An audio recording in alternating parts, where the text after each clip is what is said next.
ترکی کے سفر میں ہمیں جن یادگار جگہوں کے دیکھنے کا اتفاق ہوا ان میں سے 3 باب العالم، مولوی خانہ اور پھولوں کا ٹیلہ تھے۔ ان جگہوں کا ذکر نہ سیاحت کی کسی کتاب میں ہے اور نہ کوئی ان کو زیادہ جانتا ہے۔ ان کا تعلق چونکہ خالص نظریاتی اور تحریکی سرگرمیوں سے ہے اور یہ عاجز صرف ایسے ہی کاموں اور ایسے ہی مقامات کی جستجو میں گیا تھا، اس لیے یہاں حاضری دینے، مشاہدہ کرنے اور ایمان افروز یادیں ساتھ لے کر لوٹنے میں کامیاب ہوا۔ آج میں چاہتا ہوں کہ قارئین کو ان میں شریک کروں۔ پیوستہ رہ شجر سے امید بہار رکھ۔ باب العالم غیر ملکی طلباء کے لیے ترکی کے اسلام پسندوں کا بنایا ہوا ادارہ ہے۔ اس میں دنیا کے مختلف ممالک سے آئے ہوئے طلباء کو مل بیٹھنے، اپنے اپنے ملی و قومی مسائل ایک دوسرے کے سامنے پیش کرنے اور مل جل کر مسلم امہ کے اجتماعی مسائل پر غور کرنے کا ایک موقع دیا جاتا ہے۔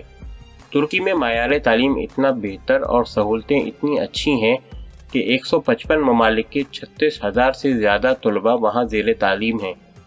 باب العالم جیسے ادارے ان طلباء کو مثبت سرگرمیوں میں مشغول رکھنے کے ساتھ ساتھ تنظیم اور اتحاد کی تربیت بھی دیتے ہیں، یعنی ناموافق حالات میں کم وسائل سے بہتر نتائج حاصل کرنا اور مل جل کر متحد ہو کر کام کرنے کا ذہن بنانا۔ یہاں ایک برادرانہ ماحول میں دنیا بھر سے آئے ہوئے ہر رنگ اور نسل کے طلباء کو اس قابل بنایا جاتا ہے کہ دوسرے مسلم ممالک کے طلباء کے مزاج اور ماحول کو سمجھ سکیں اور مستقبل میں ان کے ساتھ مل کر کام کر سکیں۔ خلاصہ کے طور پر ہم کہہ سکتے ہیں کہ یہاں کالج یونیورسٹی کے طلباء کو امت کے لیے سوچنے اور پوری امت کے ساتھ مل کر جینے کا ذہن دیا جاتا ہے۔ اس غرض کے لیے کوئی باقاعدہ تربیتی نشستیں یا ذہن سازی پر مشتمل مستقل لیکچر نہیں ہوتے۔ ادارے کا ماحول بھائی چارے اور خلوص پر مشتمل ہوتا ہے کہ طرح طرح کی نیتیں لے کر غیر ملک تعلیم حاصل کرنے کے لیے جانے والے کا اندرونی میل کچیل آہستہ آہستہ دھلنا اور اس سے ایک روشن ضمیر انسان کی برآمدگی کا عمل شروع ہو جاتا ہے۔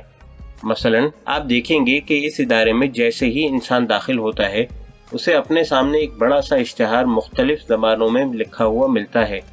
اس میں ایک ہی جملہ دہرایا گیا ہے، ہم ایک زندہ قوم ہیں۔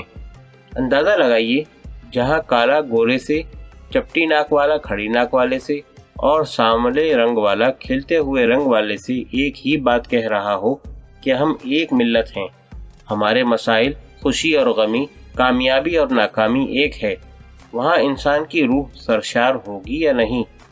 پھر آپ آگے جائیں تو آپ کو یہ محبت بھرا رویہ دیکھنے کو ملے گا کہ غیر ملکی طلباء کو غیر ملکی نہ کہا جائے، مہمان طلباء کہا جائے۔ پھر آپ اندر جائیں گے تو ایک مشترکہ نشست گاہ کے بعد چھوٹے چھوٹے کمروں میں ہر ملک یا خطے کا ڈیسک بنا ہوا ملے گا۔ افریقہ کا الگ، وسطی ایشیا کا الگ، جنوبی ایشیا کا الگ، مشرق بعید کا الگ۔ ہر ملک یا خطے کے طلباء اپنی ذاتی شناخت اور پھر ان شناختوں کی خوبصورتی ساتھ لے کر اجتماعیت میں مدغم ہو جانا اس تربیت گاہ کی بنیادی سوچ ہے۔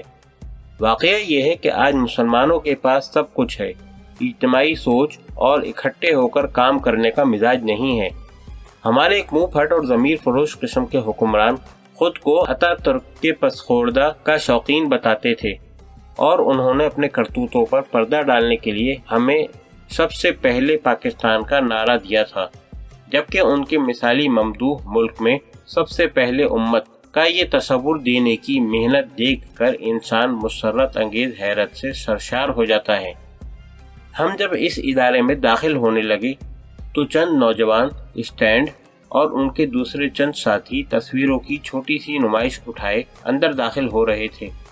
معلوم ہوا کہ وہ دن بھر یہ اسٹینڈ لے کر ان پر تصویریں جما کر شہر کے مختلف مصروف مقامات کی سڑکوں کے کنارے نصب کر دیتے ہیں۔ ان میں شام کے مظلوم مسلمانوں کی حالت زار کو مختلف زاویوں سے دکھایا گیا ہے۔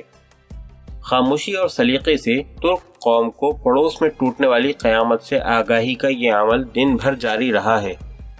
اب یہ سارا سامان واپس لے آئے ہیں، کل یہی سامان دوسرے ملک یا خطے کے طلباء لے کر دوسری طے شدہ سڑکوں پر جائیں گے اور شام کے مسلمانوں کے لیے غائبانہ ذہن سازی کا یہ عمل باری باری دہرائیں گے۔ دوسری مرتبہ ہم جب اس ادارے میں گئے تو جمعے کا دن تھا۔ دروازے کے قریب ایک معمر ترک نے ہمیں پہچان لیا اور ترکی میں کہا، جمعے کے دن کی تمام خیر آپ کو نصیب ہو۔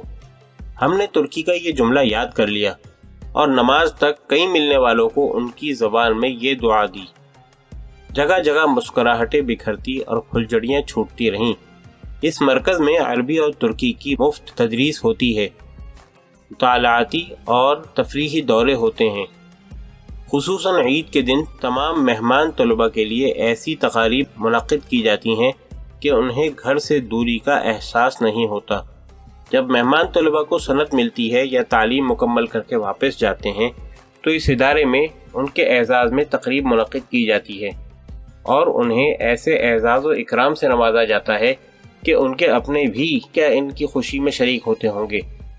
اس رویے کو دیکھ کر غیر مسلم طلباء بھی آہستہ آہستہ اسلام کے قریب آتے ہیں اور پھر مسلمان بھی ہو جاتے ہیں۔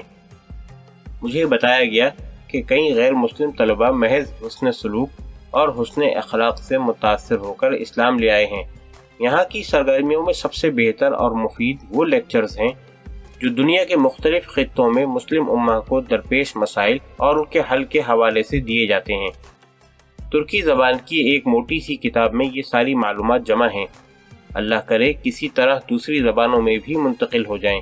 اس طرح کے اور ادارے بھی دوسرے ناموں سے کام کر رہے ہیں اور امید کی جاتی ہے کہ اگلے 10 یا 20 سالوں میں اس طرح کی تربیت گاہوں میں تیار ہونے والے طلباء دنیا بھر میں ایک دوسرے سے ہاتھ میں ہاتھ ڈال کر کام کرنے کے لیے پرعزم جماعتوں کی شکل میں بکھرے ہوں گے۔